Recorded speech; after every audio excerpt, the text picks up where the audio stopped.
So yeah, I've been teaching. I've been teaching this since 2013, though, brother. So yeah, it's a privilege to be able to teach this class, man. Because it's like the more that I teach and the more that I work with fathers, the better father that I become, right? Because I'm applying the actual information. My story. I have 3 children. Right, I have a 24-year-old son, I have a 13-year-old son, and I have a 5-year-old daughter. Right, and I have 3 children's mothers, so you can kind of know how that looks, right? So, but I have a strong relationship with all of my children's mothers. I have a strong relationship. How you doing, brother? How you doing? You here for class? Yeah, I'm here to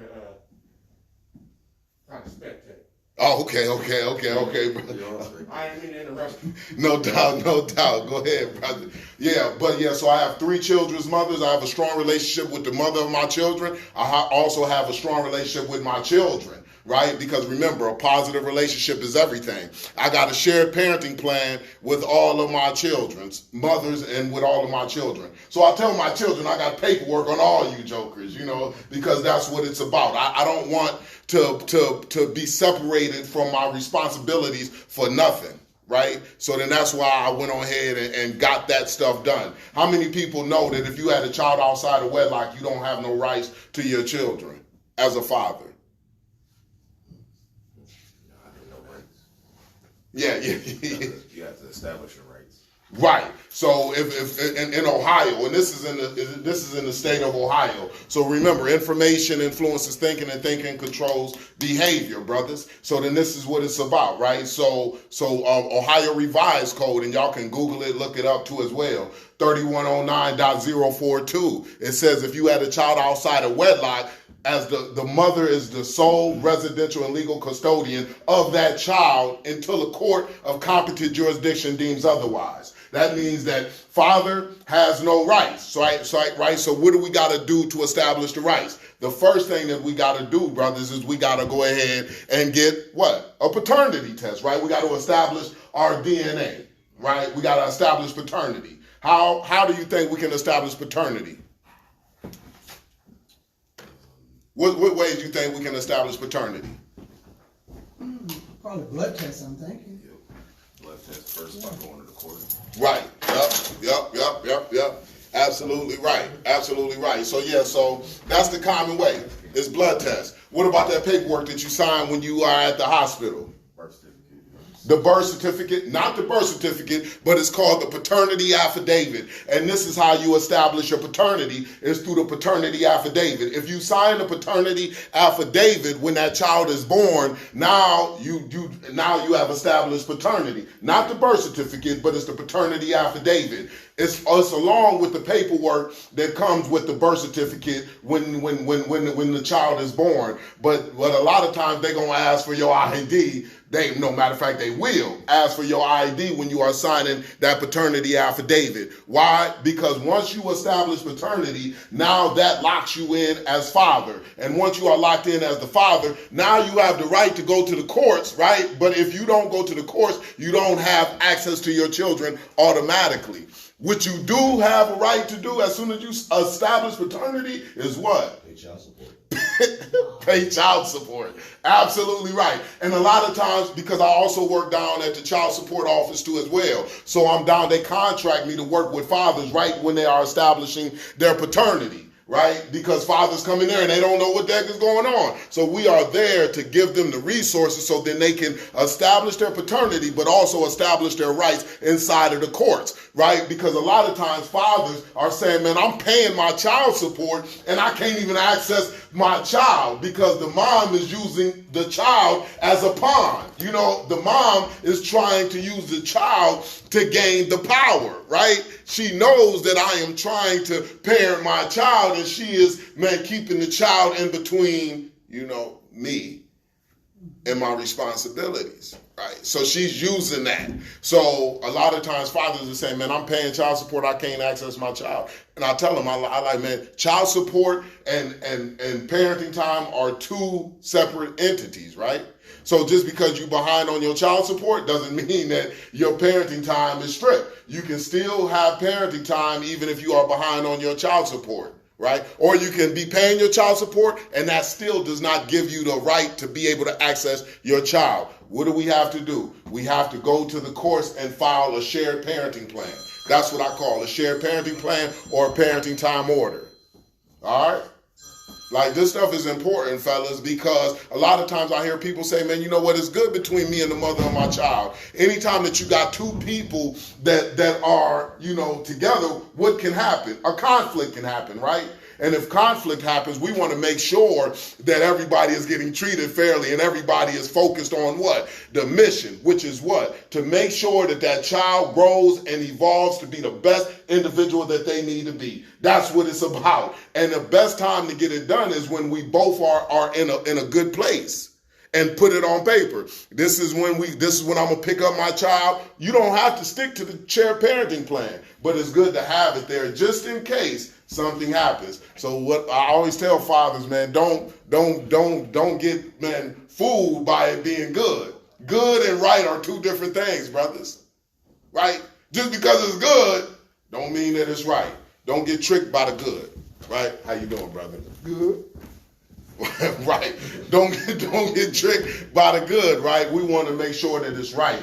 And that's what it's about. So then that's the first place that we always want to start at is that shared parenting plan, brothers. Or a parenting time order, whatever may be the case. And we got a case manager, too, to also assist with filing for that. I actually filed my shared parenting plan with no lawyer, no filing fees, none of that stuff. I had actually served 10 years in prison. From 13 to 19, I sold drugs. I got hit at 19 years old with a 10-year prison sentence. I was just so committed to just, man, living that life. I just was committed because that was the information that it had given me in my neighborhood. And when I got the information, I just said, man, I'm going to run with it, right? And I did that. At 19 years old, I had a son, right? And 3 months later, I got incarcerated for the 10 years. So when I tell people that fatherhood saved my life, I'm not even playing, brothers. Fatherhood saved my life because of me being a father, and I have a 3-month-old son. When I was incarcerated in Marion Correctional Institution for that 10 years, I said that, man, you know what? I'm about to do everything in my power to come against the individual that put me here. The individual that I am, I cannot be when I get released 10 years from now, because my son was going to be 10 years old when I got released. And I said, if I neglect to become who I need to be, then there's a good chance that my son will come through these same gates that I'm currently experiencing right now. Because what I used to see when I was doing my time was fathers welcoming their children inside of the penitentiary. They telling me, like, man, you know my son coming down and on the new load. I'm like, and they excited about their son coming down. And I'm like, man, dang, man, this is not exciting for me. I don't want my son to experience this type of life, right? So then that's why I said, man, I'm going to do everything in my power to come against that individual that put me there. So that's why I started to starts within organization. Starts within is it starts within yourself. It starts within your current situation. Time is the most valuable asset that you got. Nothing is more valuable than time, brothers. So what you do with your time, it will show in your life. So that's what it's all about. So I just took advantage of the time instead of just, man, playing dominoes and cars and just doing some of the same things that I was doing and having the same type of philosophy that I had when I was on the streets. I switched it up and I went to go get different information. The first thing that I did is, guess what? I got into scripture. So I said, man, let me go ahead and get into scripture, because I wasn't raised or grew up in scripture at all. My grandmother told me about it from the South, and I said, man, you know what? Let me go ahead and try this stuff out, because I was just desperate. I was thirsty. I had to get new information to develop this new philosophy, and I said, man, let me get into the scripture. So I started into scripture, and then I just started to believe what I was reading, and I just started to apply it to my life. I wasn't religious, I was spiritual, right? I say, man, I wasn't going to the church. I was reading the scripture, and I was looking at T.D. Jakes every Thursday, the Potter's House, and that's how I started to shift in the way that I was thinking, and it changed my life, right? So after that, I got into college. I graduated from business management with a 3.83 GPA, right? And then after that, I got into vocational school, administrative office technology, learned the computers. So it was good for me, right? And then I learned some Spanish. Man, everything that I was doing was necessary for me to start to develop a new individual, redesign myself so I can get some different options once I had gotten released. I took advantage of my time, brothers, like straight up. I used to tell brothers, man, I'm serious. And the reason why I'm serious is because my son, like that was the desire that was placed inside of me. I always tell people, man, it's desires that's placed inside of you and it's desires that we create. The desires that's placed inside of us usually impact somebody else in a positive way. But the desires that we create, they are, they just affect us. They just impact us. A desire that we create is, man, I want to get money. I want to get a house. I want to get a car. Why? Because that's just impacting you. But when you are impacting somebody else in a positive way, that's a desire that has been placed in you, I believe, by God. You know what I'm saying? So when I started to just, man, hold on to that desire and become the father that I needed to be, it changed the game. I looked for ways that I could be an impactful father inside of the penitentiary. I didn't give it up. When Halloween came around, I went to the commissary and I bought off of the commissary. I spent $15 to buy all candy, and I used $5 to send that candy home with. I couldn't, man, eat no tuna that week. I couldn't drink no coffee or no Kool-Aid that week. I chose to sacrifice that to make sure that my son started his trick-or-treat with my candy. I mean, I just know I used to be excited when I used to go to the houses with the regular size candy bars and not the fun size. Like those regular size candy bars was the hit. When you go to them houses and you see them regular size candy bars, and then you tell other people, like, man, they over there, they got the regular size candy bars over there at that joint right there. And brothers would be like, man, I got to circle back around. I used to flip my dang on costume inside out sometimes when I was a kid, and I would go ahead and hit the house back up again because they was the lick. So I was excited to send my son home regular size candy bars, $15, and that was when they was hitting for about 75 cents a wop. So I was sending $15 worth of regular size candy bars, Skittles, Hershey's, Kit Kats. I would send that stuff home in a box, and he would have it to start trick-or-treat with. That's what fatherhood is about, right? It's about, man, what are you willing to sacrifice? Like, if we ain't willing to give up what's necessary, brothers, we can't really expect our children to be successful. I expect my child to be successful. Why? Because I'm willing to sacrifice. I'm willing to give up what? Whatever it takes. Literally. When people say, man, what is it going to take? It's going to take everything in you. I say children are a blessing from God. Why? Because what we got to become to go ahead and parent them, to what we got to become to lead them in the direction that they need to go, it's going to take everything up out of us, brothers. It's worth it.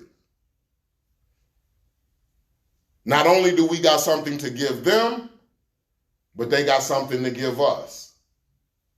And if we don't do this work at a high level, to the best of our ability, what are we doing, man? So that's what it's about. So I'm going to be charged up. I'm going to let y'all know I'm going to be charged up, brothers, because this is good information. And I really do apply it to my parenting. It's good information that makes sense. Point A, point B, point C. It's good information. So that's what we're going to be covering, brothers. Everything is about a strong, positive relationship, right? So what does a strong, positive relationship look like, fellas? It's a relationship without barriers. A relationship without barriers. What do we want to do with that relationship without barriers? We want to transfer what? Information, right? You want to transfer information. What type of information do you want your children to have? Positive information. What is positive information? The best that you can get. Things that focus more on success, like being a better person. Yeah. What else? Information is going to help lead them to what things they are interested in, maybe are desiring of, give them the most, I guess, resources to circle that vision that they may have. How many people in here has made some errors in life? Oh, Does anybody in here have made errors in life? Right. Do you want to give your children your errors? Huh? You want to give your children your errors? Why not? Because I learned from it.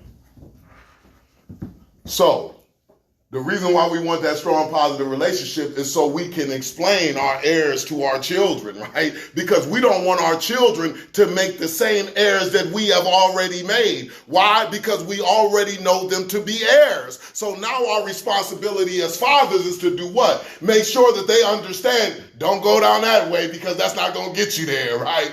I don't want my children to make the same errors, fellas. So that's the experience that we can give to our children. That's why we want to be able to transfer that information. Let them know, man, you can't mix it together like that because it's not going to come out to your liking. I already know. I know the consequences of doing it that way. And we want to be able to influence our child to take that information and make the best decision in life.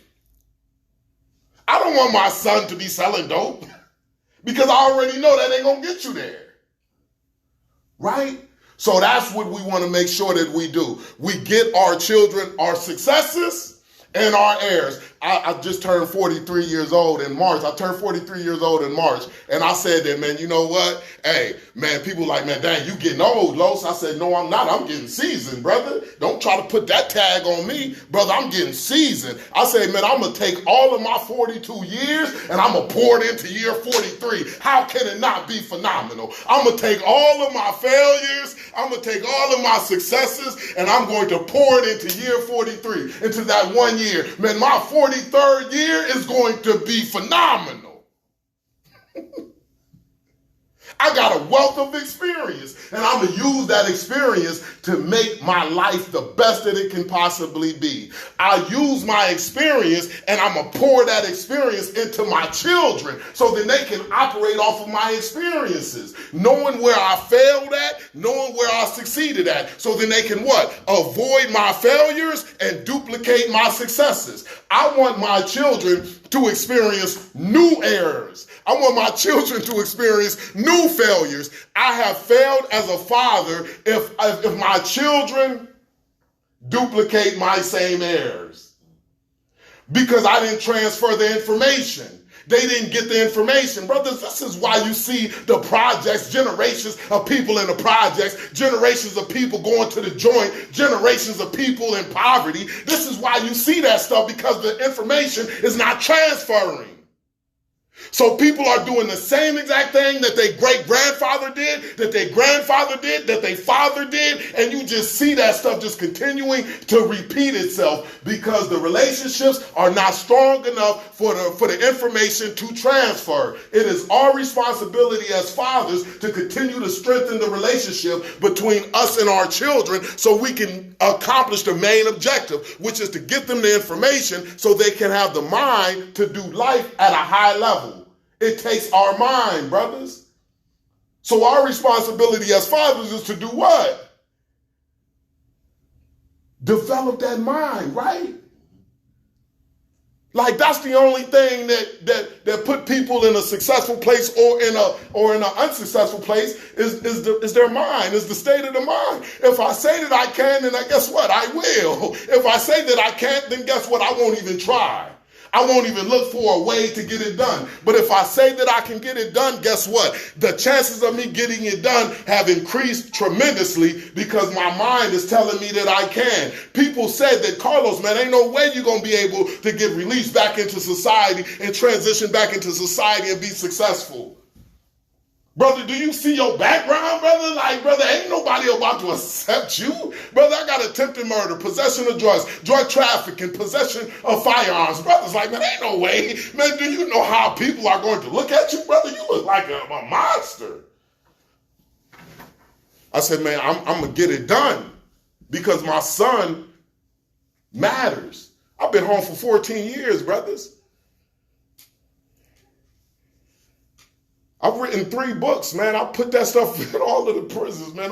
They actually purchased my books, man. Like the county jails and the prisons, the juvenile facilities, man. They purchasing my book because it's my mind inside of my books. My books wasn't written for like, man, the moon glistening off of glistening off of the concrete in a wintry night. It was written how to, brothers. This is how you get it done. Stuff is flooded, brothers. Access to all of the prisons in the state, in Indiana, because I've been able to get connected with, the directors and sheriffs and the people who are in power to be able to give me that access. So I'm going inside and I'm touching brothers. I'm like, brother, this is how you get it done. It's making a difference. So what people say couldn't be done, I said it could be done. Guess what? It's getting done. 10 years old, my son, he was 10 years old. I was able to get custody of my son. He graduated from high school, brothers. He went on to college. He didn't stay, but he did go. He chose to go ahead and drop out and do the working thing. He's 24 years old. I'm a grandfather. He's married. He's not even thinking about the things that I was thinking about. Matter of fact, at 24 years old, I was doing time. I was on my 5th year by then. My 13-year-old son, me and my ex-wife, we got a divorce. I've had my 13-year-old son. He stays with me. He goes to school from my house, brothers. I got him 5 days of the week. He go to his mother on the weekends.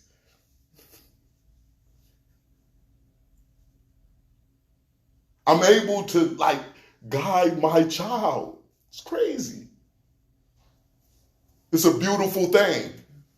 My 5-year-old daughter, me and her mother, we alternate weeks. That's our shared parenting plan. That's how that's set up. So it's week on, week off. She goes to school from my house as well.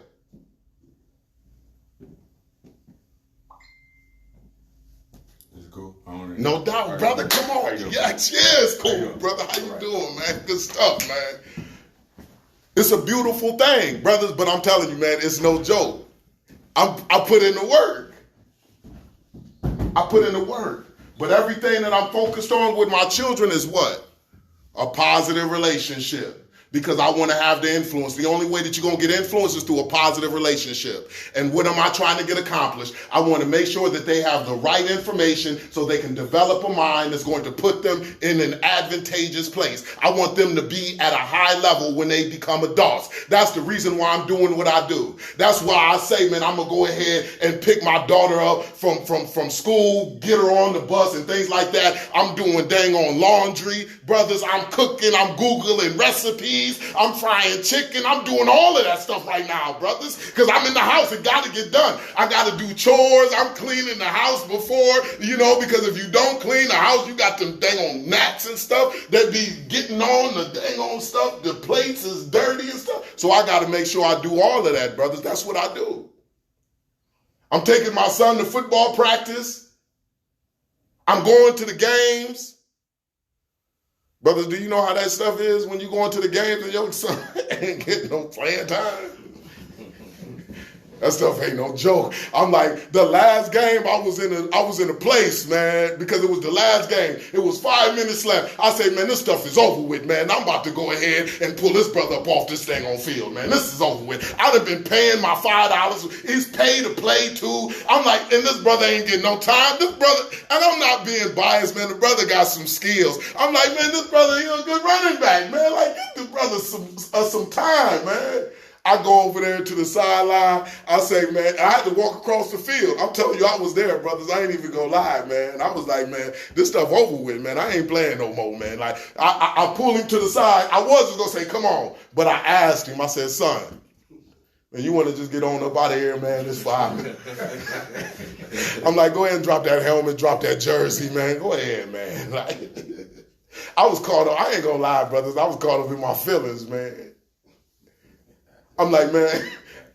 I'm like, and I hope the coach say something so I can let him know, like, man, what the heck is this, man? Like, this brother been here from the beginning, man, and he can't get not a sliver of playing time. I was upset, man. I ain't even gonna lie, I was upset. He tells me, he says, Dad, no, I'm cool. He's like, I'm gonna stay, man. I'm gonna stay. Because in his mind, he's like, man, these is my guys, man. These is my friends, man. I don't want to leave them, man. I'm gonna go ahead and stay. So I had to, like, submit to what he had wanted. You see how I didn't take over his life? He made a decision. Like, at the end of the day, he's the one in pass. He's the one going to practice. I had to go ahead and give him that space to be able to make that decision. I wasn't going to make it all about me because it's about my son. So I said, man, go ahead, bro. Go ahead, Dan. If that's what you want. He said, I'm about to get in, Dad. I said, man, all right, man. Go ahead, man. And the coach said, come on. I say, dang, it's going down. 2 minutes left. He had about 3 runs to make, and when they was already up by 10, I'm like, I hope these jokers don't kneel. Right? And burn out the clock. So then they brought the brother in, and I was in a space. I told you I was in my feelings, right? So I was in a space to where I'm like, man, I ain't even about to record this. Because I usually record, the last season I was recording it. I'm like, man, I ain't even about to record no 3 plays. Like, what the heck I'm going to record this for?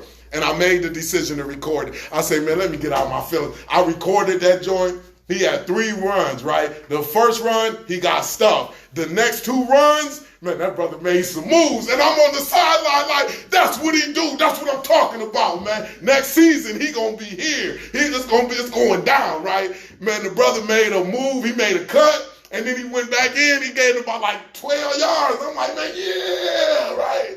You would have thought it was a touchdown, man, but it was to me. And then the next move he did, he made a cut in the hole. Y'all see that stuff on Facebook too. Y'all can see that stuff. The stuff is phenomenal, man. That brother made a cut, and then he got up the field, and then he did the stiff arm. Right? Stiff arm the dude. He's like Derrick Henry. That's what he was saying in his head. He's like Derrick Henry. He stiff armed the brother to the ground and got an extra couple of yards. After the game, this brother come up to me. He says, Dad, did you record it? I said, absolutely right. I recorded it. Right? And we sat in the car and rewatched that video about 10, 15 times. I posted it on YouTube and everything. I'm like, man, I'm going through the tape. Like, look, you see that cut? He's like, I didn't even know I did that cut. I was like, yeah. He's like, I know I did the stiff arm. I didn't know I did the cut. And it was just it was an experience between him and I.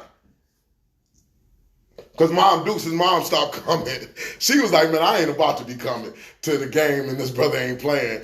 And she would ask me and say, do you think, I say, man, I'm paying our dues, man. You ain't gotta come because it's like both of us ain't gotta be here watching him sit down on the bench, right? Like, so I'm here because he needs to see somebody in the stands, right? So that's important. So I'm there. But everything about this fatherhood piece, brother, it's a beautiful thing. And it's just about being intentional and deliberate about what you are doing when you are interacting with your children. A strong relationship is supported by being intentional and deliberate. It's supported by that commitment. Strong relationships is paradise. Weak relationships are hell. Like, weak relationships are hell, brothers, but a strong relationship is paradise, and that's what it's about. Opportunity comes through relationships, brothers. It's not about what you know, but it's what? Like in life, through your experience, it's not about what you know, it's what? Who you know. Relationships. So I always ask, brothers, and I always challenge, and I say, man, you know what? Man, hey, if we need additional education and training to take on a profession that makes us money, auto mechanic, a businessman, if we need additional, brother, you was in the service, right? So you got like different combat techniques, right? That's different from somebody who ain't been in that type of training. You are specialized in that field. How come we don't take the time to get specialized in this field of this responsibility? This is the greatest responsibility that we have encountered as an adult, which is what? We are responsible for the development of an actual individual. That means that how they be will be contingent on what we pour into them, how we develop them. We can develop our children to be that individual that says, I can't do nothing, I won't even try. Or we can develop our children to be that individual that says, man, nothing outside of me can stop me. If there's no enemy within, the enemy outside of me can do me no harm. If they think like that, it's all about the thinking. And we come into this world how? As a blank board. We don't come into this world knowing how to do, how to be. We learn that stuff through the interactions that we've had with our parents and other people in our community. And that's how we develop ourselves. That's how we go at life. That's how our minds is developed. So now what we are doing with this parenting piece is making sure that we are intentional about developing our children with the right type of mind that's going to take them to a high level. It's not about what we put in our children's hands, men. It's about what we put in their heads. Because if I'm putting the right thing in my children's head, they are always going to be able to keep something in their hands. But if I'm putting stuff in their hands, because sometimes we told that, man, just buy them clothes, just buy them toys, just go ahead and give them money. And that's how people look at us and say, this is the type of father that we need to be. Like, you need what you buying your child. But they can lose that. And then they can't get it back. I want to be able to give them some stuff where if they drop it and they lose it, they can be able to get that stuff back. It's stuff in my head right now, brothers, that it can't be taken away. When I give you the stuff that's in my head, do I lose it? No, I still got it. Now you got it too. It doesn't go away. You can wipe out my bank account. You can do all of that, but I still have the information inside of here. I can still write a book because I got the framework inside of my head. I know how to write a book. I put together the starts within organization. I know how to put together the organization. I know how to do that stuff. So you can take everything and I will be able to do it again. I got a divorce. I left my wife the house. Guess what? I still knew how to buy another house. 2020 just closed on my house, right? I still know how to do. I know how to establish credit, brothers. I know how to get it done. So my credit can go down. I know how to get that puppy back up. It's in my head. It doesn't matter.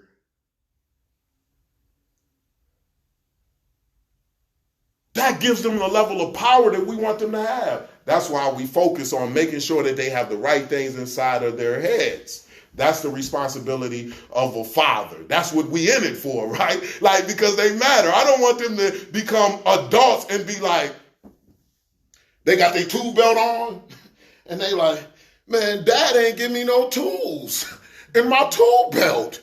I can't go at life. I don't even know how to even function for real. Now I am all confused because I don't have the proper tools. I am trying to unscrew a Phillips head screw with a butter knife. This is all my dad gave me. While they see their counterparts with all of the tools that they need. They see their counterparts with the Phillips head screwdriver, a power drill, a flathead screwdriver, all of the different bits and everything else. And they seeing them putting things together, taking things apart, and they over here struggling with that butter knife. Because we didn't give them the tools necessary to go at life with. Who want to have that conversation with your child? As an adult, coming to you and say, Dad, I can't figure out how to do life with. I don't have the tools to be able to go at life with. And I'm just realizing that I don't have the tools when I see everybody on the left side of me. I see the people on the right side of me. I see them going at it in a good way. They getting stuff done quickly. They tearing stuff down, putting stuff up. And I see that the difference is the tools that they got. I don't have the tools. Dad, what was you doing when I was in your care? What was you doing, Dad, when I was in your care? Or matter of fact, you don't want them to come to you and be like, man, hold up. Man, what you have given me, I got to tear that stuff all up because it's stripping the quality of my life. The things that you put inside of my head is stripping the quality of my life. And I had to go out there and build a new foundation. I want my children to build on what I've given them. I don't want them to have to go ahead and strip it all out. I want them to build on that stuff. I don't want them to get to a place and say, I got to go ahead and strip all of this stuff out. This stuff is bogus. That's important, right? So, fellas, when we thinking about this strong, positive relationship, the first thing that we want to do is we want to just start to understand and what type of father that we're going to deliver to our children. This is the first layer that we are peeling back in establishing a strong, positive relationship with our children. We want to think about what type of father that we are going to deliver to our children. Why is that important? Because we don't want to just give our children any old father. We want to give our children a father that we have thought about, right? That's the first place that we start. Because I don't want to just do any old thing with my children. If I'm doing any old thing, if I'm being any old way, right, where are they going to end up? Any old place.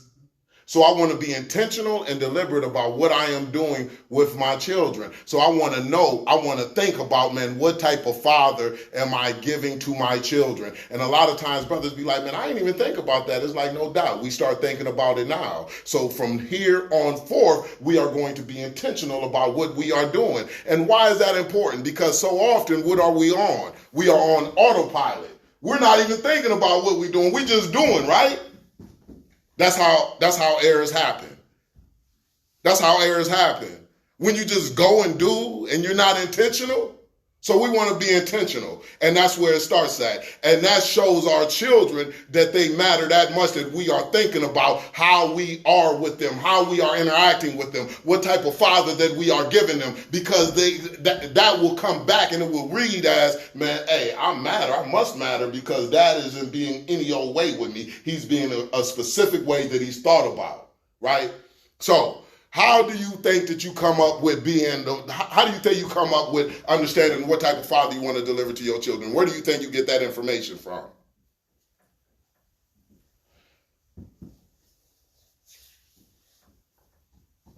What's around you?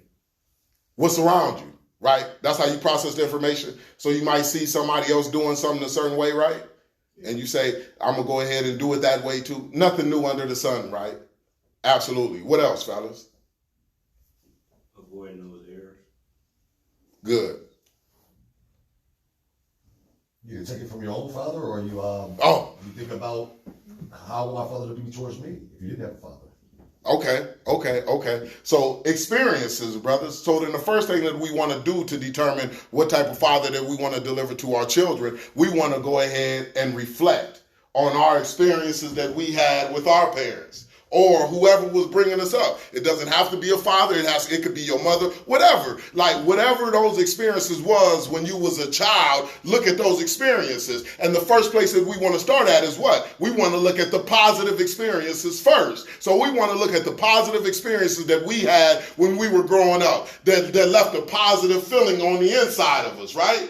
That's the positive experience, is the experience that left a positive feeling on the inside, because our main objective is what? To establish a strong, positive relationship. So now, when we are understanding what type of father that we're going to deliver to our children, we are going to reflect and pull that information from our past. We are going to look at those positive experiences that we had with our parents. I'm going to give you an idea of what that looks like. So, for instance, my father, growing up, my father raised me and my brother at the end of my father raised me and my brother. Our mother, she got addicted back in the days, in the 80s. She couldn't really get past that, right? So she got addicted to drugs or whatever may be the case, man. And she couldn't be there with us. She moved to Tennessee. My father raised me and my brother, right? So grew up in a single household alongside with my grandmothers. So, but my mother, she's cool now, and she's big on her grandchildren. So it's a beautiful thing. So she's recovered, and she did some penitentiary time too as well. So it's just good though. It's good. So yeah. So but one thing with my father, what he used to do is he used to come outside and he used to play the all-time quarterback. When me and my friends, we was doing our thing outside, you know, we getting it in. My father used to come outside and play the all-time quarterback, and he would say, man, I'm the all-time quarterback. I used to love when my father came outside and played the all-time quarterback, because when I used to go deep, that brother would fit it in. It didn't matter if I was in quadruple coverage or not. The brother just automatically just threw it to me. If he was playing for a real team, they would have bitched him, because they would be like, man, hold up, brother. Like, it's other people wide open, and you fitting it into him. 4 people is on him, right? I used to love that stuff. And my friends, the way that they used to respond to my father coming out and being an all-time quarterback was great. They used to come to me and they used to say, man, your dad is dope, man. Like, we don't ever get the ball, but at least we know it's a chance that we might get the ball. Like everybody else, like, because they ain't have no fathers in their household either. So I used to feel good when my friends used to respond to my father coming out there and playing all-time quarterback. It made me feel good on the inside. That's a positive feeling, right? I used to feel good when he used to come out and just spend that time with me. It felt good, right? And just to play. He was a fun dad. I was like, man, that's good stuff, man. I appreciated that stuff, right? So now, as a father, what am I going to do with my children? I'm just going to duplicate that positive. It's nothing new under the sun. I'm going to give my children the same exact thing that was given to me that I knew that was positive. That means that I'm going to make myself accessible to my children and their friends. Just like my father made himself accessible to me and my friends, it made me feel good. What am I trying to do? I'm trying to establish a strong, positive relationship with my children. That's the main objective. So I'm going to do the things that I already know to be right. I'm going to do the things that I know produces a positive feeling on the inside, right? I'm using my mind to serve the relationship between me and my children. I'm going back in my past and I'm looking at the positive things, and I'm making it a reality in my today as a father. So now when my daughter comes to me and she says, and this is real stuff, brothers, like, she comes to me and she says, Dad, we on the playground, and she says, Dad, man, hey, man, can you, and she coming up with her friends and stuff like that, and I might be, you know, working all day or whatever may be the case, and I might not feel like it. It doesn't matter how I feel. It matters what I know. So she comes up to me and she says, Dad, man, can you be the lava monster, right? I was like, what is the lava monster, daughter? Yeah, the lava monster, you chase me and my friends around, and you chase us around, and you just got to catch us, right? You chase us all around the playground. And her friends is in the background like, man, yeah, come on, is he going to play the lava monster? And I didn't feel like it, but I knew what type of father that I want to deliver to my children. How you doing, brother? You know. Good. And I knew what type of father that I wanted to deliver to my children. Guess what I did? Lava monster. So I became the lava monster on the playground. This is what was controlling my behavior, was my mind, right? So I said, man, you know what? Hey, I'm about to go ahead and chase him around. So I'm chasing him around on the playground, brothers. And you see, I'm sweating now. I was sweating even worse. It was hot. I'm out there on the playground. Lava monster. I'm jumping on the monkey bars. Boom, boom. Boom, I'm running fast in the mud. I'm like about a 4.2 40. Like, I'm fast, brothers. Brothers don't believe that. Brother, right, like, brother, all right. I'm just seeing if brothers is with me, man. Brothers, like, if I could get that one off, brothers would be like, man. I'm like, brothers, y'all hear I'm 4.2 40, brothers, like. You need to be in the league. I need to be in the league. If I'm 4.2, right? If I'm 4.2, that's blazing speed. Absolutely. So I say, man, okay, cool. So I'm on the monkey bars. I'm doing what I do, right? I'm just chasing them, grabbing them up.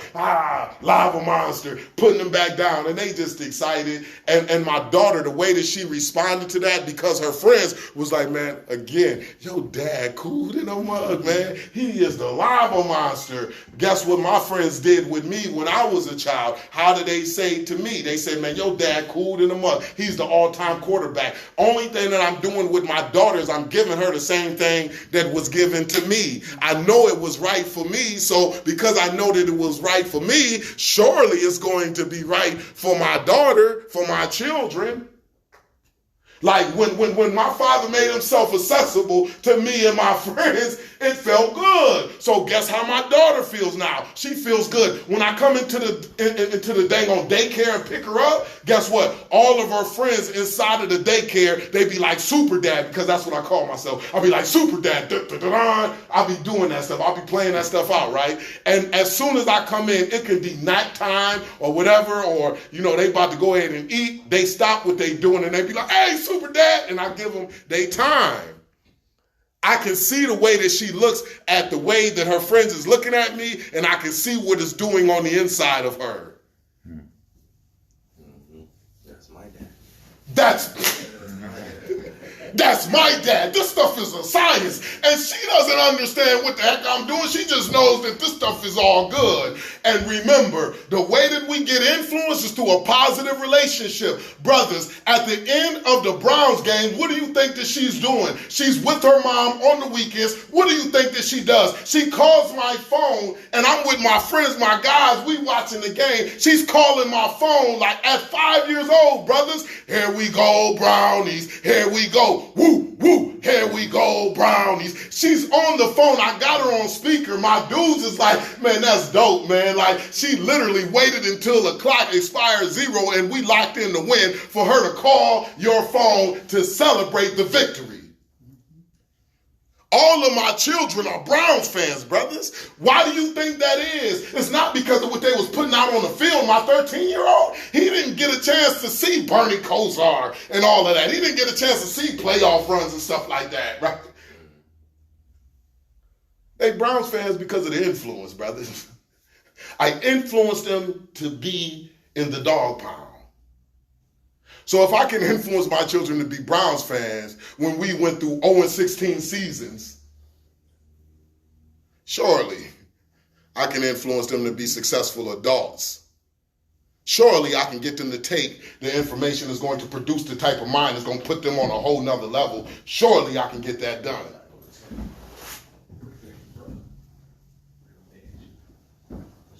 Oh, brother, you Pittsburgh fan? That's what it's about. You gonna get up out of here? My son got a game. Oh, okay. Oh, I'm about to say, brother, like, brother, that's what it is, man. Like, hey, bro. But I do need the paperwork though. Oh, okay. Did you finish it? No, I ain't finish it. Okay. Just put your number or your name number down there, and I'll get in touch with you. So yeah, brothers, like that's what it's about though, man. So then that's the exciting stuff, man, that we are doing, man. It's all about the influence. But again, I'm making myself accessible to me and to my children and their friends. Why? Because it was done with my father, right? Right? So another thing that I do, right? My father, he used to come to the school. He used to drop off jelly donuts at the school. He didn't tell me when he was going to do it. He just did it out the blue. And I was like, man, that's dope. So when they would call me down to the office and they'd be like, Mr. Christian, we got something down here at the office for you. At first, I didn't know what the heck. I thought, man, dang, man, somebody done told on me, man. That's what I thought at first, right? And I'm like, dang, what's the heck going on down there? And I would go down there and I would see that white bag from my favorite bakery. And I would be like, yeah, I got some jelly donuts, right? That used to make me feel good. It made me feel like my father thought about me, man. It made me feel like that I was his cat, man, because he would do that. So now what do? I go to my son. I remember in 2nd grade, I just pop up to my son's school. I'll be like, man, go ahead. Let me go ahead and bring a pizza here. Why am I doing that? The positive experience that I had. Only thing that I'm doing is duplicating what was done with me to produce the positive feeling. I am intentional about what I am doing as a father. So when somebody says, why do you do this and why do you do that? I can go ahead and tell them exactly why it is that I do it. And what type of results that I expect from doing what I'm doing. Does that make sense? Like, I don't want to just say, man, you know what? I don't know why I'm doing that. Have we ever done things and we ain't even realized why we doing it? We just doing it. We just on autopilot. That's how we make the most errors in our life, because we're not thinking about what we are doing. So if I'm establishing a strong positive relationship, what I got to do to get that done is what? I got to think about it. So I'm duplicating the positive interactions that I had with my father, with my mother, whoever I had, with my grandmother, the positive interactions that I had, even if you just had one. I didn't talk to fathers where they'd be like, man, I didn't have no type of positive interactions. It's like, brother, you had at least one. You had at least one. You got out of school and they took you to Dairy Queen and you felt good about that. Brother, think about those things. Think about anything that was positive, that made you feel good on the inside, that your parents did when you were growing up. And you want to, and what I encourage brothers to do is what? You think about it and then you write that stuff down. That'll take it to a whole nother level, right? It's something that happens when you write that stuff down, the energy that it takes to do that. It just puts something in the universe that makes it even more reality, right? So I encourage you to think about those positive interactions and then write that stuff down. All of them, whatever it is. Because we are intentional about what type of father we're going to deliver to our children. We know what the heck we doing, right? So now, after we look at those positive interactions, what you think the next thing that we're going to do?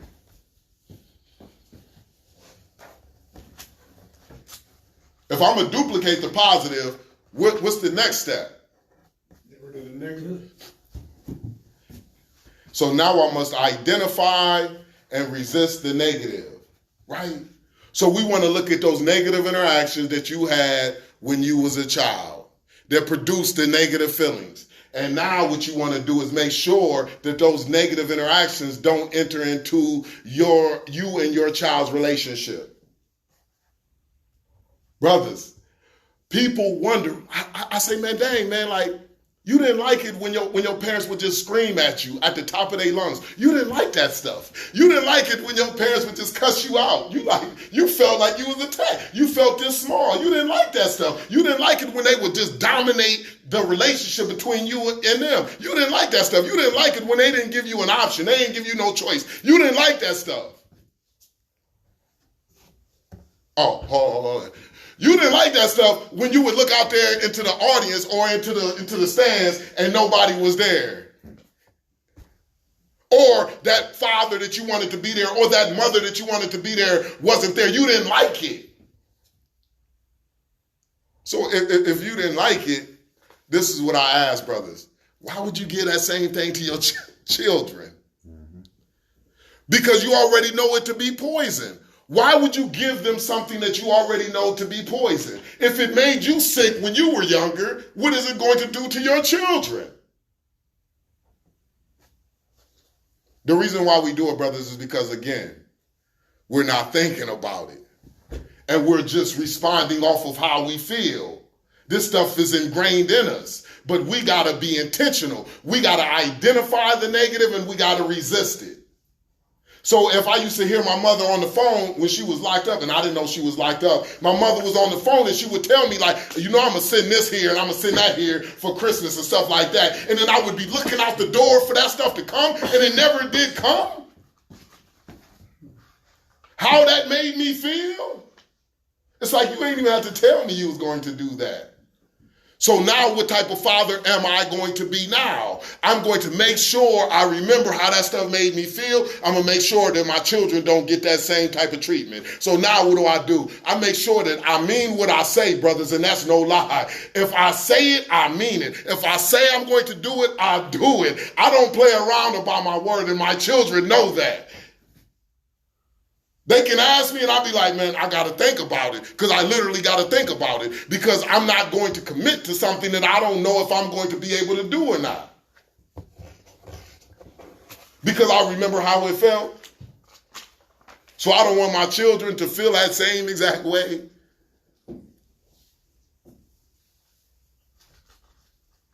I don't want that. So when you're not thinking about, man, what type of father that you delivering to your children, they going to get any old type of father. Yeah, you're going to do some right. But guess what's going to be coupled with that right? The wrongs. And I'm going to tell y'all, brothers, like, this is what I'm going to tell y'all straight up. Nobody is perfect. Ain't nobody going to be all the way right. So even with you identifying and resisting the negative, guess what I'm going to tell y'all, brothers? You still going to do some wrong. I just don't want to do wrong that I already know to be wrong. I just don't want to commit an error that I already know to be an error. I just don't want to give my children poison that I already know to be poison. I want to give them, this is crazy, this is how I was going to say, I want to give them poison that I didn't even know it was poison. I know that's great. I know that's great, right? I just think that it's so neglectful to give them poison that I already tasted and I know that it's poison. I want to give them poison that I'm like, man, hey, I thought it was good. Right? Because I'm going to give them poison regardless. Not literally, but I'm going to do some things wrong regardless. I don't want to, man, couple the wrong that I'm going to do regardless with wrong that I already know to be wrong, right? That's going to damage the relationship automatically. How can the relationship be strong if I'm adding on to the wrong? I'm not doing the first step, which is eliminating the wrong that I already know to be wrong.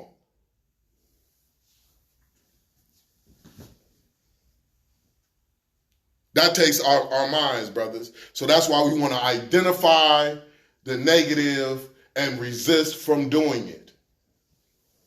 I talk about my father and how, and this is especially when you got somebody that you like really down with, like one of your parents that you really down with. It's difficult to even talk about the negative because you like, man, ain't nothing. I hear people like, ain't nothing was wrong. Like they was all the way right. It's like there's some right and the wrong of us, and there's some wrong and the right of us. Ain't nothing all the way right. Ain't nothing all the way wrong. Right? Ain't nobody down here all the way right. So my father, what he used to do, he used to scream. We never did get a whooping. I'm one of those children that never got a whooping growing up. I never got my cheeks tapped, man. He never gave me a whooping, right? But what he would do, he would yell. When that brother yelled, I'd be like, oh my gosh, man. I really thought that my life was in danger, right? When we would push it to the line, to the limit where he would get worked up, that brother would be like, man, I'm telling you, you think I'm a game? And he would just be like, you think I'm a gang? And I knew he had these guns. I'm like, man, dang, this brother got guns all in the closet and stuff. I'm like, what the heck? Like, he about to go ahead and take our lives, right? That's how I felt. I felt unsafe. As a child, just imagine. Man, what y'all think this is a game? I'm telling y'all, man, that brother used to blow a lid, and he never did touch us. But with him screaming like that, I was like, man, I don't know if I'm about to make it to tomorrow. I'm thinking about, I got to get to Mr. Thompson's class. I'm like, man, dang, I ain't going to make it to Mr. Thompson's class. I got a project. I'm like, this is crazy. I got a project due. I'm not going to make it. I didn't think I was going to make it by the way that he was taking it up to the top. Right? I remember one time I came down the steps, the brother had a pistol to our dog's head, our family dog, because the dog had messed around and got into the trash and boo-booed all over the carpet, and he down there and the dog was sitting on the couch. He had a pistol to the dog's head like, I'll blow your effing head off. I'm like, dang, that's King. Don't do King like that. I was in the 6th grade. We would get hit, right? We would get hit. No lie. We would get hit. I remember one time we got hit in a car, and my father immediately, as soon as he got hit, he was like, oh no, he going to get the guns. He popping the trunk. I'm like, what the heck? I'm like, man, my dad about to go to the joint. He about to kill somebody, right? I just felt like that he wasn't going to be there with us for long, man. Did he have PTSD? Man, who knows? Because he wasn't in the war or nothing like that. So, but he was in the hood. He grew up in Cleveland, so ain't no telling, man. Like, yeah, so absolutely. So, but he would just be like, I'm like, dang, what the heck? Like, it was like he cool, and he coming out. This is the same father that's playing football with us and stuff like that, dropping jelly donuts off, you know. buying the shoes that I wanted. You know, that's the same father. But when he go to 10, that brother go to 10. So it made me feel like, dang, I ain't know. It made me feel like, man, I'm about to lose my dad. Or I'm going to lose me when he would get mad at us, right? So now what do? I look at that. I identify that, brothers, and I kid you not. With my daughter, she being like 5 and stuff like that, and I have her the way that I have her, man, she will try. She tries me. Like, I be having to negotiate with her to get into the bathtub. Like, come on. Like, get into the bathtub. Like, we on a schedule. You got to get to school. But I got to make sure that I be disciplined enough to not elevate the way that my father elevated. Because I remember how I felt when my father would elevate like that. So when I'm talking to my daughter, I talk to her just in a firm voice. Daughter, come on now. Like, this is what it is. Like, this is not up for negotiation. I just had to have this conversation with her yesterday. She like, Dad, man, and she tells me, this is what she says, I'm not getting in the bath. It goes. She says, I'm not getting in the bath. I'm in the bath. But this is what I'm saying. And I teach this stuff.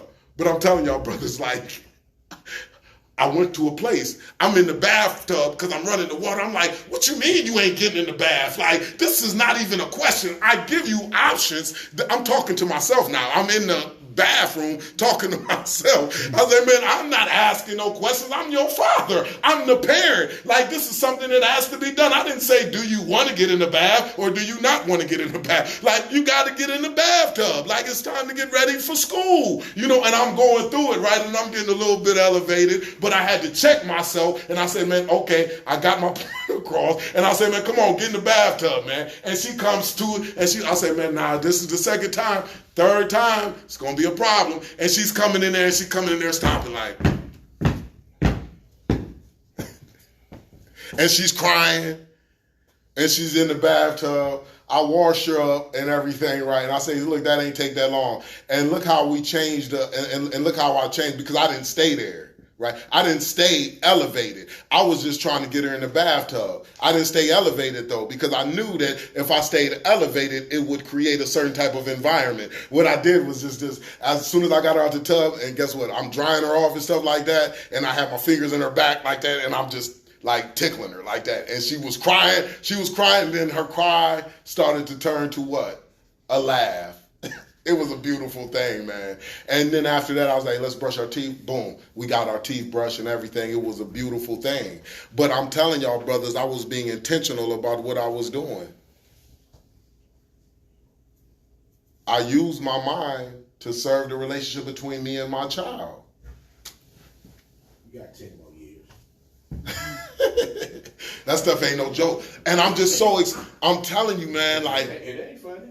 that stuff ain't no joke, man. Baby girls, man, they know how to pull at them heartstrings, man. And Man, that little lady, man, she is no joke, bro. Like, that little lady is no joke, man. I'm telling you, she is no joke. I'll be teaching class, she'll call me and on FaceTime, like, and then she'll say, she would call me. She done did this. I done been in the halfway house, talking in the halfway house, and she would call, and she would be like, I want to see.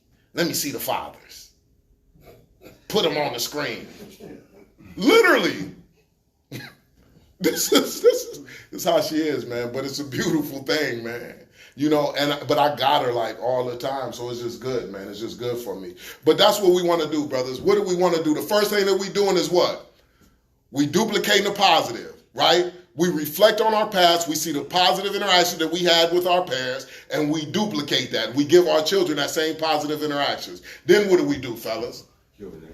We identify the negative, and we resist from giving our children that same negative, right? If I didn't like my parents just saying, man, you gonna wear what I tell you to wear, then guess what I'm gonna do now? I'm gonna allow my children to make a decision on what they wanna wear to school.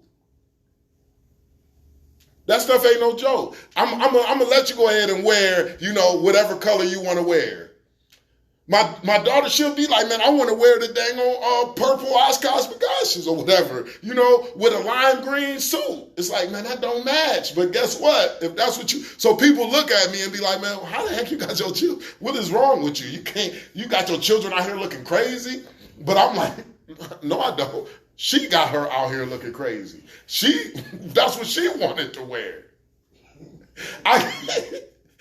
That's not my style, but it's her style. So I give them the ability to make decisions at a young age. That stuff is powerful for the relationship. Because what works inside of my head might not work inside of her head. My main responsibility is to make sure she's not going outside naked, to make sure that she has shoes on, to make sure she has clothes on. If she says that she wants to wear this color combination, then that's what she's going to wear. I let her make the decision. It improves the relationship when I give her that freedom to be able to make her decision. Just like you want to be able to make decisions, brother. Don't nobody just want to be dominated or forced to do stuff. You want to be able to have a say in what's going on in your life. So do our children. When you give that to your children, it improves the relationship, right? Good. So we looked at the positive, we looked at the negative. Now this next place that we're going to go to trying to figure out what type of father that we're going to deliver to our children is where? We're going to look outside of ourselves. So now we're going to look at other fathers in the community. We'll look at other parents or whatever may be the case, seeing the way that they interacted and doing with their children. And we say, you know what, I'm going to pull from there, right? And we're going to duplicate that. You see what I'm saying? Or we're going to look at the movies, people on the TV screen. What's some fathers that you've seen on the TV screen or in the movies that you see and you're like, man, I like the way the type of father that he was. Yeah, I'm 50, so it's Uncle called. Phil. Who's Uncle Phil? Yep. Cliff Huxtable. And believe it or not, Fred Sanford loved Lamont, man, but we just. Oh, you talking about? Oh, yeah. Yeah, absolutely. What type of fathers were there? What type of father was Cliff Huxtable? Great father. Huh? Great father. What does it look like? What did he do that made him a great father? What type of father? How did he interact with his children? Everything was a lesson. He was always teaching, wasn't he? And he made it. Didn't he make it fun too? Like, remember when Theo was? He said he was gonna go and do life on his own, man. And he made him pay for everything, and he had like the other kids that was playing the mortgage loaner, the more loaning the mortgage, the bank and stuff like that. Remember he had that lesson. He said, "Oh, you think you're gonna do it on your own? This is how much money you getting. This is what you got to pay." And he realized that, man, I don't really want to do this adult stuff right now. I'm gonna wait, right? So he was creative. That's the same type of dad that My Wife and Kids. I like My Wife and Kids too. Like how he was a creative dad. So when I'm thinking about what type of father that I'm going to be, I pull from this stuff, brothers. I kid you not. I'm like, man, I'm going to be a creative dad too. Like, I want to do some things that is creative, like a Cliff Huxtable or Damon Wayans on My Wife and Kids. I'm going to do some creative stuff. So I'm going to give y'all an example, and this is in my third book, The Greatest Responsibility. I'm going to give y'all an example of something that I do in my house, right? And I started it with my teenagers. When they was my stepson and then my son, I had started it with them back then, right? They was 13 and 12 years old at the time. And what I call it is the double up, right? So I created this program in my household called the double up. Now the purpose of the double up is to make sure that my children understood how important it is to be prepared for opportunity. Opportunity knocks, but guess what answers? Preparation. Opportunity will continue to walk past you if you are not prepared for it. It's just funny like that.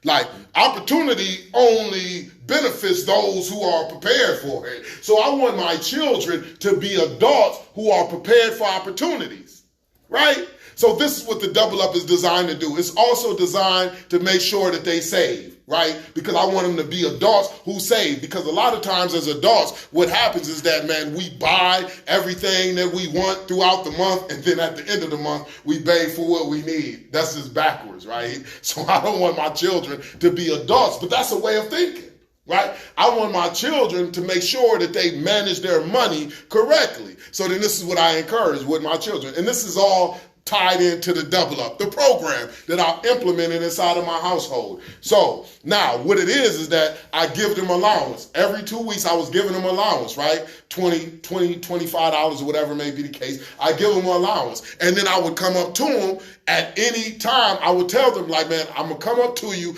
at an undisclosed time and I'm gonna say double up. Whatever you have saved in your savings at that particular time, I'm going to double it. So if you have $30 saved from your allowance, I'm gonna give you another 30, make you have 60. If you have $60 saved, I'm gonna give you another 60, make you have 120. If you have $100 saved, give you 100, make you have 200, right? So the main thing of the double up is just to make sure that they be prepared for opportunities. But I told them I'm not gonna tell you when I'm coming, because opportunity ain't gonna tell you when it's coming, right? It just shows up at your doorstep, and if you ain't ready, it's going to continue to go. So I want them to have the mind to be prepared for opportunity. So I'm excited about this program, and I explained it to them, and they really ready for it. And they like, man, yeah. They like, man, let's get it done.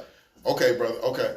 They like, man, okay. They said, man, let's get it done. So I say, man, boom. So when I explained them the rules of the double up, they was like, man, let's get it in. They was excited. I waited about 3 months, man, for me to do it. And I pull up on them and I'm like, double up. And they was like, dang, what the heck? They was like, man, what you mean? I was like, yeah, man, double up. They looked at me, they say, oh man, this stuff crazy, man. This brother's serious, man. And they had 3 months of allowance to be able to double up on. So when they go, the youngest one, he goes downstairs. This brother walking all slow. This brother looking like Michael Clark Duncan on the Green Mile. This brother just walking slow. I'm like, come on, bro. Like, I ain't got time. Like, let's get it in. Like, come on, let's go. Double up. He was like, dang, this is crazy. This brother go downstairs. He comes back upstairs, man. This brother, I knew he was broke, right? Because he had his hands like this. I'm like, this brother ain't got nothing. This brother got change, right? Like, I was like, I got him, right? This brother come, he's like, man, this stuff crazy. He dropped a couple pennies. I say, man, pick everything up, brother. Like, and he put that stuff on the table. There's 3 months of allowance. This brother put it on the table. Ching, ching, ching, ching. I counted that stuff out. I'm like, man, this brother got $1.80. He had $1.80 from 3 months of allowance. I say, no doubt, bro. Here, I gave him $2, and I said, man, double up. Here go your $2. Here go $2. And I took my 20 cents, right? I took my 20 cents, like, let me get my change, right? Because you get $1.80 for the double up. So he then had $3.60, right? I say, man, there it is, right? My oldest son, I say, man, double up. This brother, he took off. He said, boom. He said, yeah, I've been waiting. I said, oh my gosh, this brother been waiting in the bushes on me. Like, I'm not really ready to double up on no hundreds, right? I'm just being honest, right? I'm like, this is crazy. Like, I wanted to say time out. Maybe I need to say a percentage. Because the way that you running, brother, it's like, you about to come up with a couple hundred. I only got $40 on me, right? That I got from the bank. I'm like, this stuff is crazy. So this brother come back upstairs. He pull out his pocket. He was like, yeah, I was waiting on for this. And he counting the stuff, and I didn't know what he was counting, right? I'm like, man, I hope this is just some ones and a couple fives. Like, I hope this brother ain't got 20s up in that puppy, right? This brother counted, and he said, yeah. And he come out with the number. He was like, man, here go $35. I said, man, okay. Whew. I was relieved because I'm like, I could go ahead and afford that. I can afford that, right? So I'm like, boom, gave him another $35. He then had 70. It was powerful because both of them said, my oldest son said, man, I could have, man, doubled up on way more than what I doubled up on. Man, this is crazy. And because I spent some things in some places that I don't even remember. And the youngest one was like, man, I just need to scrap my whole philosophy when it comes to my money, man, because where I'm at right now is not where I want it to be. So it caused them both to adjust and make adjustments, right? Which is powerful. So, and it's a beautiful thing. So I implement that stuff in my household till this day, right? My youngest son, my 13-year-old now, I was doing that stuff with him when he was 7 years old, the double up. He would be like, we'd be at Advanced Auto. He'd be like, Dad, man, let me go ahead and get them mechanical gloves. And I say, man, mechanical gloves? I say, man, what you going to do with them? He's like, man, I just want them. I'm like, okay. I said, go ahead and get them. You got the money at the house? And he says, man, hold up. He said, man, what? I said, man, yeah, you got the money. He said, I ain't got it on me. I said, no doubt. I'm like the bank. I'll loan it to you. You need $10? I'll give it to you. I'll get it back when we get to the house. The brother looks at me because he knows about the double up. He says, nah. I'm cool. I don't want him. He's making decisions, right? He's understanding. This is how we develop in the mind. It's not about what we put in our children's hands. It's about what we put in their heads. If we put the right thing in our children's heads, they will be able to do life at a high level. Like, that's why I be intentional about this stuff, brothers. Like, I'll be excited about that stuff. For him to make that decision to say, man, them mechanical gloves is not worth it. For me to miss out on the opportunity when it comes. My youngest, he done doubled up on $50. $55, $60. That brother done doubled up. I ain't did it in a while either, messing around with him, because it's like, that brother been taking full advantage of that stuff. I ain't did it in a while, right? But that's what it is, brothers. So that's being intentional. Even when I'm looking at other fathers, I'll look at Furious Style, the way that he was with Trey. I say, man, I want to be an informational dad like that. So I want to be a dad that's like kicking the knowledge to my children, right? So what does that cause me to do? It calls me to be a student. I can't be a teacher if I'm not no student. So because I want to be a dad like a Furious Styles that is giving that knowledge to their children, I got to go out here and learn.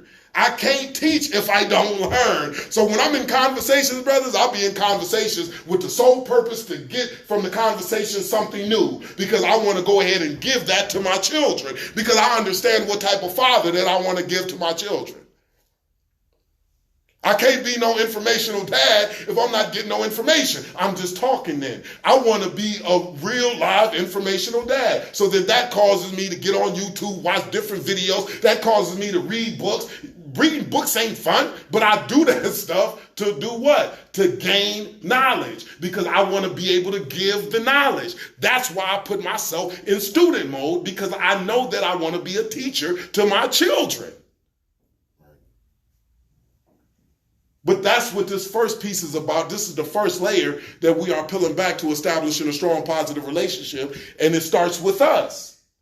This fatherhood piece starts with us. That means that I am thinking about what type of father that I'm giving to my children.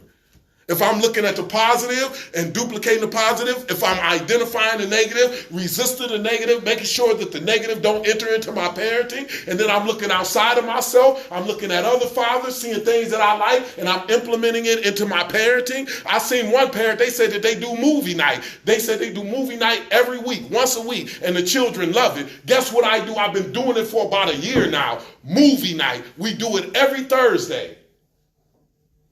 The children know movie night is coming every Thursday. I pulled that from another parent. You do movie night, I'm going to do the same thing. So we go to Redbox, we rent a DVD from Redbox, and we go to dang on Kroger, we get some snacks, some dollar candy and stuff like that, and guess what? We do movie night. My daughter picks the movie, and then my son picks the movie.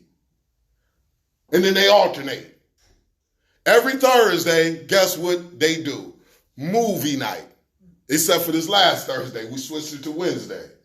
And you know why we switched it to Wednesday. Ain't nothing getting in between the Browns. I got to draw the line somewhere. We switched movie night to Wednesday. But every week we have movie night. Brother, this is what it's about. Does that stuff make sense, brothers? All of this stuff is applicable. Do you think this is something that you can do? You done? Oh, did you finish your paperwork? Okay. So everything, brothers, this can be done. All of this stuff is applicable. It's not about can we do it, right? Because this is something that we can do. It's not about should we do it, right? Because we should do this stuff, right? The only question is, will we do it? We don't want to be we can do it, we should do it, but we don't do it. We want to be like, man, I can do it, I should do it, man, I will do it. Right? That's how we want to be, right? Because we'll hear this and we'll be like, man, you know what? I can, man, write down the positives and duplicate the positive. I can, man, write down the negatives and resist from giving my children the same negatives that was given to me. I should do that. And then people will be like, man, I just don't. What is that? I can, I should, man, I will. So that's what it's about, brothers. What y'all think? Good stuff? They're educated. Good stuff, good stuff, good stuff. That's what it's all about, brothers. And we're going to continue to peel back these layers, man. We're going to continue to peel back these layers. As long as y'all brothers rolling, man, I'm going to drive out here from Columbus to make it here, you know? So I'm invested into this stuff. The more that I teach it, the better I become as a father. So that's why it's iron sharpens iron, brothers. We get better, right? Because our children deserve that stuff. That's what it's about. So as long as y'all brothers show up, man, we gonna be here. This is gonna be for the next 8 weeks, somewhere around there, 7, 8 weeks. Once a week. Is that good for y'all brothers to commit to? 12:30 here? Y'all good with that? So far. All right, there it is, brothers. I got one suggestion. Yes. If possible, because I know that brings people together, but is it possible we could be maybe a little earlier just so we can eat food and kind of like set the tone and then relax? Absolutely. More focus. Brother, I'm with it. Like, I'm so flexible, brothers. Like, what you said. So what you said, people cool with meeting earlier? Yeah, I'm about to say that worked for me. Okay. So what time we talking about? Oh, right. Throw out that time, We brother. can run it at noon. We can run it at noon. And That 30 minutes will help me. I got to rush right now. I got to rush to grab my food. oh, okay. So noon. Y'all want some food? It's up there. Noon. What don't eat, I'm gonna deliver it to the Harmony House. Everybody cool with noon? Sound like a plan. Noon. Okay, cool. Might be And I'll because I work what on Saturday. on Saturday? Mm-hmm. What time? I go in early, but I don't know what time I get off. It just depends on what, you know what I'm saying. Okay. I don't have a set time I get off. Okay. So that's what we'll do, brothers. But you say as soon as you get off, you'll be able to Yeah, come in. I'll make it. I'll just let you know. Okay, bro. Y'all ask questions?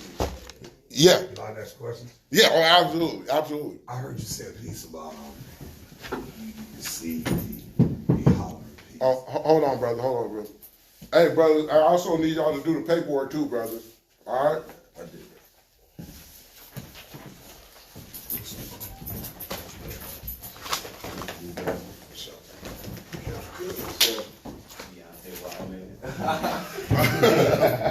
My next fight on the 7th. I'll be ready. Right here. First name, last name here. Okay, I got you. Yeah. So I heard you say that hollering piece. Yeah. That hollering piece from the father of the 10 to the rooftop. Yeah. So my line of questioning is this. So if that was given to you and you reciprocated that over to your shorties, Right. and you lightweight did not think that it damaged them, but as they transitioned and got older, you do see some of that damage. Strictly off of the principle of what you said, just the hollering piece. Yeah.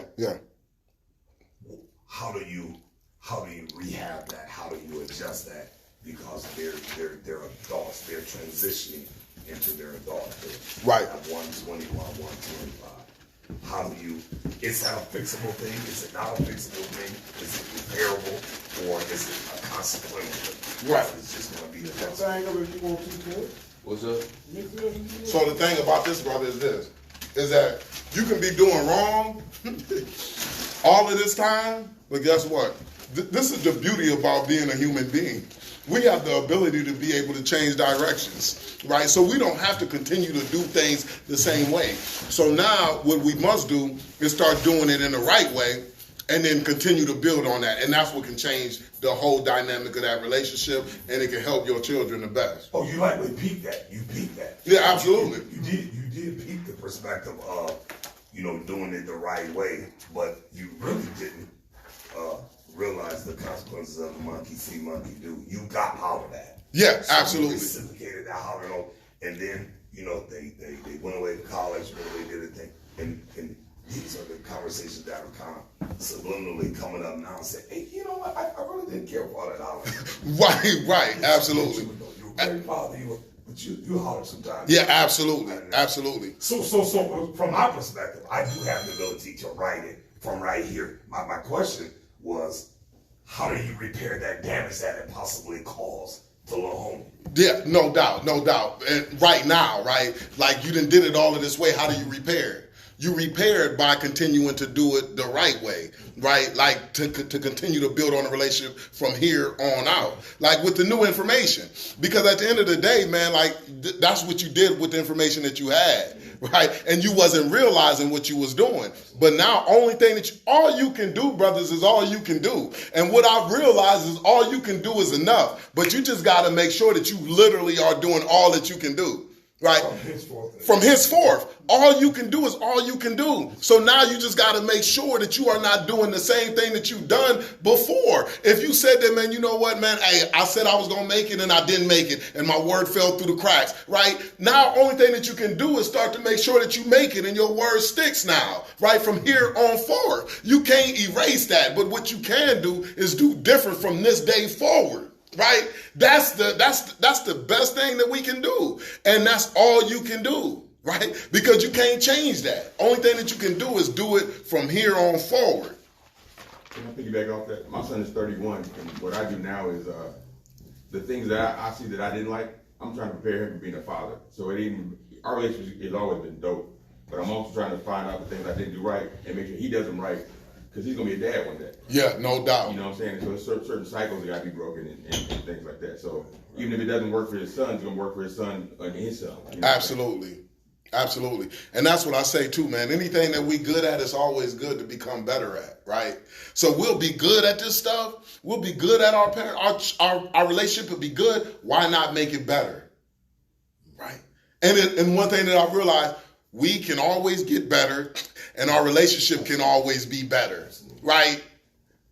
We can always get better and our relationships with our children can always be better, right? We don't want to just settle for good. Man, good is the enemy of great. I'm telling you, because good will make you think that you have arrived and you don't have to do anything else. Good will restrict you from getting information because you think that you good. And that's how people don't become great. That's fair. Good is the enemy of great. Makes sense. Oh, that's very fair. Wow. Right? Like good is the enemy of He great. said good is the enemy of great. I was like, oh. It's the enemy of great, brother. It's not its ally. It's the enemy of great. It gets people to stop. That's good. So anything that we good at, we want to become better at. And it takes our intention. But brothers, this is a beautiful thing, man. Like to have 1, 2, 3, 4, 5, 6, 7 fathers, 8 and 2, 3 left. So it's like 10 fathers in the community to take out y'all's time, brothers, on a Saturday. Brother, this is next level. This is what it's about, for us to be talking about something that is of great responsibility, like being a father. Like, this is a beautiful thing, brothers. Like I said, we're going to rock and roll, man, and we're going to build, and we're going to continue to peel back these layers, and we're going to get better and better and better. That's what it's about. Y'all got any other questions? Who ain't got the paperwork? I don't have the paperwork, but I kind of want to get out on this. I'm real big in manifestation, so it's weird that we ended up being here at this point, in this actual room, because I remember taking a phone call from my brother dealing with a situation with child support, single father. But this was after I met you down there. I worked here as a visitor in 2019, right before pandemic we had met, and I always told him about your program. Wow. So when he called with the idea of bringing fathers together, I'm like, get Sister Bridget up and tell her to call Brother Carlos. That's powerful, man. I felt I wasn't in a position to make anything really come together at that point, but I was really inspired by his experience and him speaking from a pain point. Like, he knew he had to make some changes, and we all do. That's dope, So, man. That's I dope. learned a lot today, and I look forward to applying week for week. Heck yeah. And this is something else too, brothers. Like I told y'all, man, like I be serious about this stuff, and just everything that I believe is changing it from the inside. So as far as child support is concerned, like I'll be down there and like I got a relationship with the director, right? So that's how I get that done. So I get all of the information. I want high quality information. So brothers know exactly how to navigate this stuff, right? So you ain't just getting all of this information that's not accurate. Right, so that'd be my main thing. So if you have child support issues, brothers, like I got information to help you navigate that stuff. Like I be in there, brothers, I'll be asking questions like, well, what is this? What about that? What about this? What about that? And they give me the answers. They give me that information.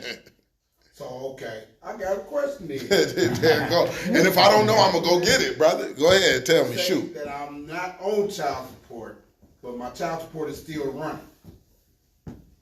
Hold up. You're not on child support, but it's still running. Yes. She asked for them to take me off, but they say it's still running. Okay. So who did she ask? Child support? Yeah. Okay, yeah. So now you gotta do an administrative hearing. So y'all gotta have an administrative hearing, or you can go ahead and get that stuff in the courts. So I would say do a shared parenting plan. You got a shared parenting plan? I would do a shared parenting plan, brother. So go down to the courthouse, the fourth. I'm talking about Franklin County, the juvenile division, and you file for a shared parenting plan. It's so beautiful when you got the mother that wants to work alongside with you in unison. You go ahead and file for a shared parenting plan down at the courts, right? And then you go ahead and put inside of that shared parenting plan 0 child support. That's what I got in all of my shared parenting plans: 0 child support. And now child support has no choice but to listen to the court. Court overrules child support. Child support has to submit to the court. It has no choice. Down there, and the filing fee is $100, $150 for the filing fee. It depends on the county. $150 for the filing fee. After you file for that shared parenting plan, then you'll be able to go ahead and submit that to the courts and say, man, 0%, 0 child support. The only way that you would have to pay child support is if the mom is getting money from welfare, not food stamps or not health care. Yeah. So only way that they force the mom, and they don't force her. They say, we're not going to give you no checks if you don't put the father on child support. I had my son last 6 years. Yeah. So yeah, bro, like let's go ahead. Yeah, let's rock and roll. Oh, because I was in that same situation too. I had my son when I came home from the joint. I was getting him, and he was going to school from my house. I was still paying child support, brothers, and they had messed around and was. They did some crazy stuff, and me and the mom had to go to the actual court and show child support, the shared parenting plan where I didn't have to pay child support. It was ruled by the court, and child support had to submit, but child support didn't want to submit to it. That's what was crazy, and I was like, man, what the heck is y'all doing, man? Like y'all can't just do anything, like. But they was like, nah, They took me to jail not too long ago. Right, bro. We'll get that squared away, like straight up. Yeah. So it's just going down there, then following that shared parenting plan. It'll square everything away. You got paperwork, brother? Oh no, I can't commit to be here every week, but I'll be here when I can. I work in Columbus. I'm in Houston between. Okay. But yeah, I'll be here when I can. Okay. Do you got how old is your children? My son's 31. Oh, okay. Okay, cool. But I'm gonna bring him because actually my son's an entrepreneur. Good. He's never been in trouble. He makes his own money, and I want him to be part of this because he's gonna be a parent too. So he'll probably come with me. I'll be here next week if y'all have it. But yeah, heck yeah, man. That's how we gonna make a different community, right. man. He's 31. He need to hear this. Heck yeah, absolutely right. Absolutely right, man. Like this is a beautiful thing, man. This is how we change the game all the way around. You know what I'm saying? Just imagine, man, like the advantage our children is going to have, man, because of our decisions. I want my children to have an advantage because of my decision. I don't want them to be at a disadvantage because of my decision, right? I want them to be at an advantage because of the decisions that I made. When he was 12 years old, we wrote a business plan together for my business, and this brother's never worked for anybody in his life. That's dope, man. Like, that's dope, man. Like, that's dope, man. That stuff is dope, man. What is it that you want to I got a question. He owns a studio, and he's involved in tech stuff, and yeah, he's got a lot going on. Okay.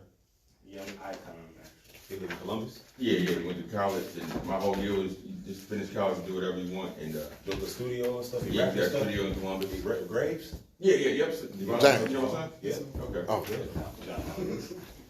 Man, we had the Million Man March. We had spit in front of everybody downtown DC. Okay, so yeah, my cousin Martin was there. That's Yeah, Martin. yeah, okay. I couldn't tell what What's was your on, so I didn't. James Steele. Okay, you was there with Terry. Yeah. Okay. It's fine. Oh, children's part. Oh yeah, yeah, that's children's part. Get that studio as well. Yeah, he's got a green room too, where he's got podcasts being done. He's got events that they have and stuff. Yeah, it's pretty dope.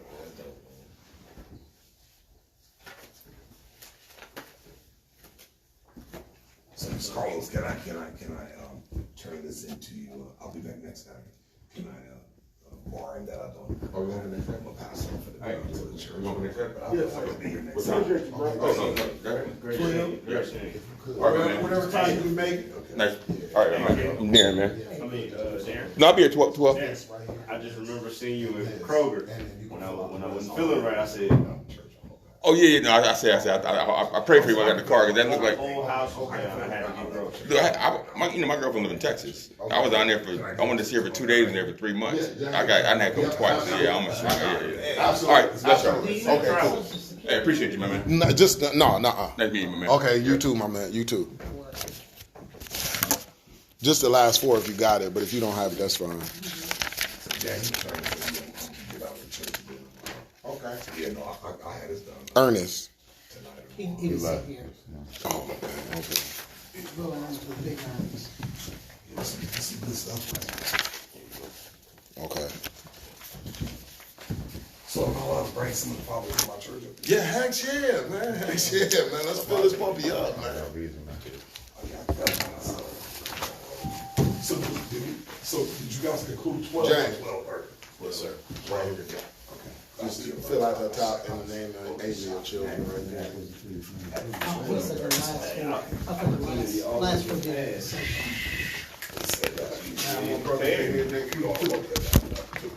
I have a question for you. And that was the one you don't want to My kids are about the child support. My kids are grown. James and Chris is mine. Oh, okay. But I have a 16-year-old. Question I got, you said you mentioned something about credit. Oh yeah. Credit. That's I what got that need. stuff, man.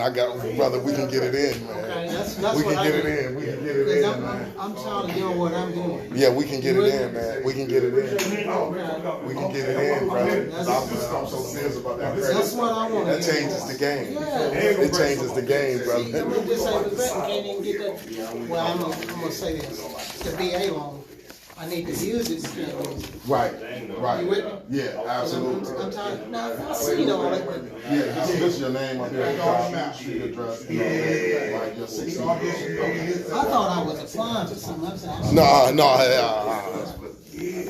That's why I didn't do it, but I said, no, I don't need it. I tell you all the time, I'm grateful you understand. You ain't doing nothing but auditioning yourself against the next one.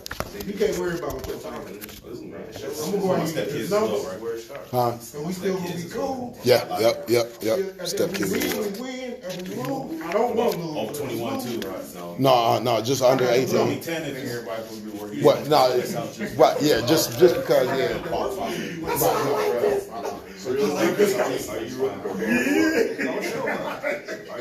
Yes, sir. Yes, sir. Absolutely, yes, sir. Oh, for sure, man, for sure. No, oh, yeah, man. I got all my heroes here.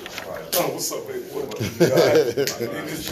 And this wise guy right here. No, I'm just chilling, you man. No, man, I'm the little guy, man. I'm the little guy, man. Let me tell you why. I'm the little guy, I No, promise. but on the real, you know something, we all gonna learn from each other. You better believe it. That's You what. better believe it. I told Chris, I said, my man gonna, I told Chris, my man, we gonna lock this left side up next week. We'll bring about 7 of them. We're gonna lock this side up. The good stuff. Good stuff, man. Good stuff. There it is, man. Ain't no doubt, man. Good stuff, man. I like it. And I was thinking this is a one-shot hitter. This is, we get 6 weeks of this. Yeah, no doubt. Absolutely, man. And you're going to see how it all comes together, too. It's going to be dope, man. You're going to see, as we peel back the layers, all of it. I'm telling you, man. I'm a sponge. No doubt. I'm telling you, man. What's this whole thing? Respond to me. And it went through James. It was through. So where else have you been here, man? Yeah. So I've been in the county jails. Thank you. I did the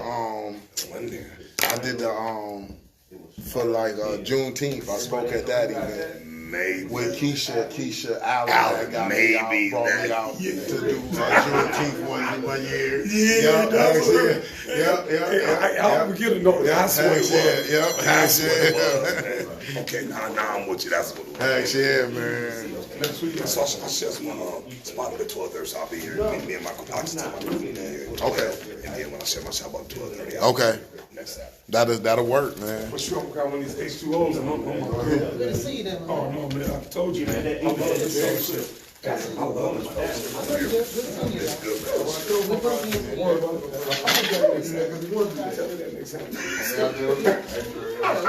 Always a good thing. Yeah, man. All I do. Hey, Imperial, you might like that.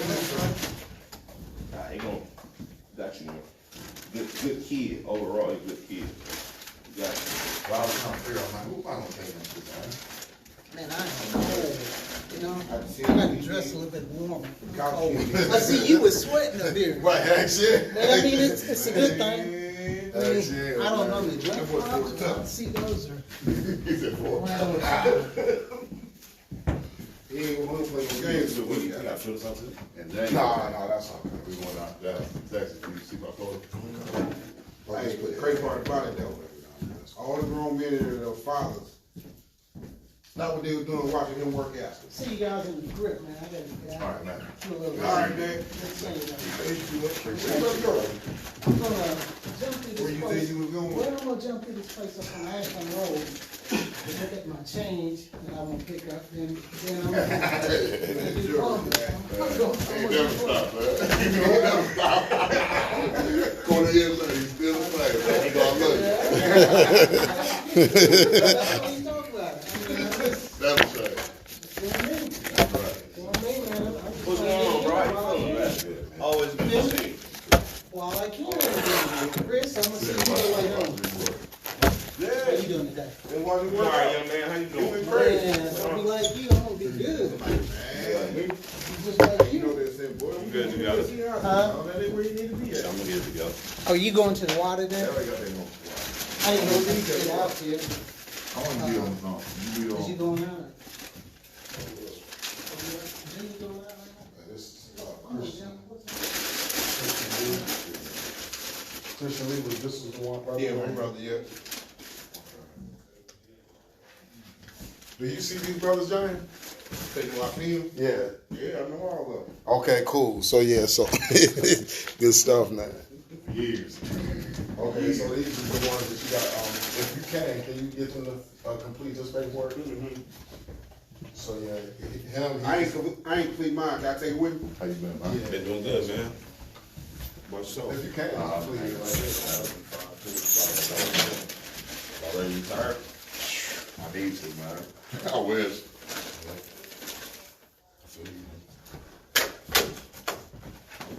I retired from working for somebody one day. That's what I'm saying. I'm good.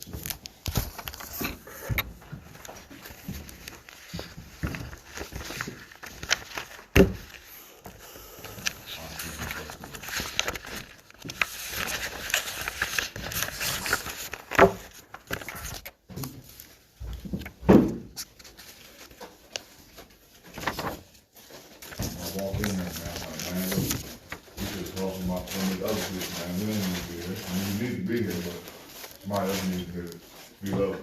There's a lot of them need to hear this. That's what I said. Thanks, yeah, man. get on, man. I thought you was coming. Where y'all at? Right. You need to hear something. No doubt, absolutely, man. I ain't knocking you, bro, but Anything y'all need though? Like need us to do or anything y'all need us to do next time? Or bring some bread or Yeah, no, we cool. Yeah, just rock and rolling. Bring a couple people, man. You know, bring a couple fathers, man. yeah, I got a young son. Yeah, let's pack this puppy in, man. My son 19, my son 19. he got a 2-year-old. So Oh yeah, man. Yeah, tell him to come in. you can hear this. Absolutely. We about to get her while the mom goes to boot camp for the Air Force. And Yeah. trying to work things out. They don't have anything established. Right. So yeah, this will be good for him. Yeah, This will be good for him. Absolutely. he had to work on, so I'll bring him next week. Next, yeah. Let's make that happen, man. All right, y'all. All right, G. All right, you too, man. What's your name, brother? Chris. Oh, you back here. Yeah, I'm right here. Oh, okay. I just stepped out with my pen. whatever y'all can help with, you know. Hey, you know, the reason I didn't reach back out to you about my cousin and them is because I ain't gonna sugarcoat it to you. They too materialistic. I was know what I was telling bro, I'm like, I ain't even gonna call. Okay. If they need anything. Yeah, I know what they need, but I don't wanna tell you. Okay.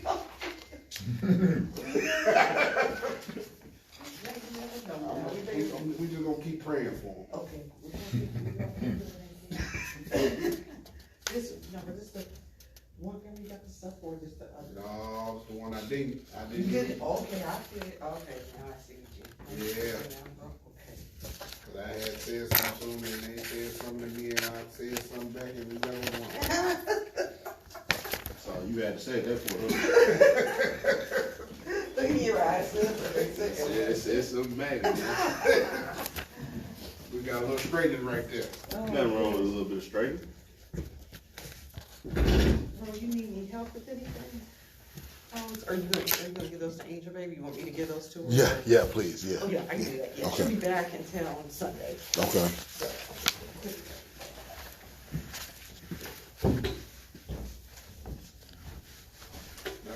Now for this paper, this one right here, this is my information? Yeah, just first name, name up here, address and stuff like that, and just the name of your child and the age, the name and age of your child, and just sign and date. Okay. Yeah.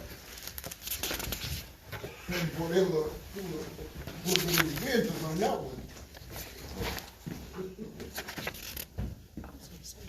Depending on the age of the Have kids, a I can little get some party, things moved you for down. them if you want. That's good. Yeah, want actually, some my G? Yep, Okay. yep, good. Yeah. When Angel checks out, ask her, hey, see what the ages are, and I'll start putting some stuff in. Okay. Today. Okay. Babies too.